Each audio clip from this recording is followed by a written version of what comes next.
বাংলাদেশ জামায়াতে ইসলামীর আমির ও বিরোধী দলীয় নেতা ডাক্তার শফিকুর রহমান বলেছেন, দেশের ৮টি বিভাগের মধ্যে বর্তমানে ৪টি বিভাগ ভয়াবহ বন্যায় ক্ষতিগ্রস্ত। এসব এলাকার মানুষ অত্যন্ত অসহায় অবস্থায় দিন কাটাচ্ছেন।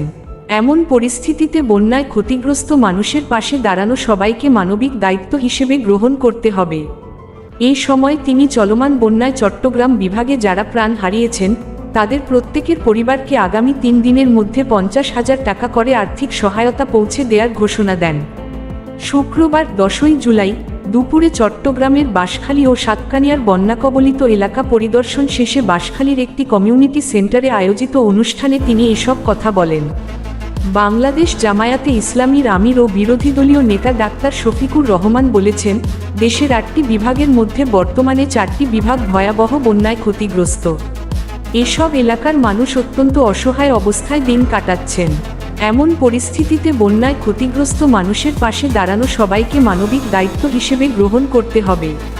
এই সময় তিনি চলমান বন্যায় চট্টগ্রাম বিভাগে যারা প্রাণ হারিয়েছেন তাদের প্রত্যেকের পরিবারকে আগামী ৩ দিনের মধ্যে ৫০,০০০ টাকা করে আর্থিক সহায়তা পৌঁছে দেওয়ার ঘোষণা দেন।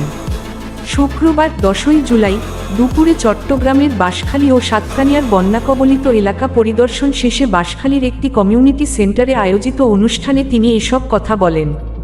সরকারের প্রতি আহ্বান জানিয়ে বিরোধী দলীয় নেতা ডাক্তার শফিকুর রহমান বলেন, সরকারি তহবিল থেকে ক্ষতিগ্রস্ত মানুষের জন্য পর্যাপ্ত সহায়তা নিশ্চিত করা সরকারের সাংবিধানিক দায়িত্ব।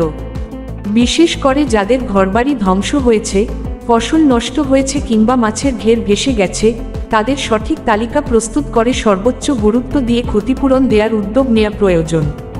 সরকারি ও বেসরকারি সহায়তা বিতরণে স্বচ্ছতা নিশ্চিত করার আহ্বান জানিয়ে তিনি বলেন, বন্যার্তদের জন্য বরাদ্দকৃত সহায়তা যেন প্রকৃত ক্ষতিগ্রস্তদের কাছেই পৌঁছে।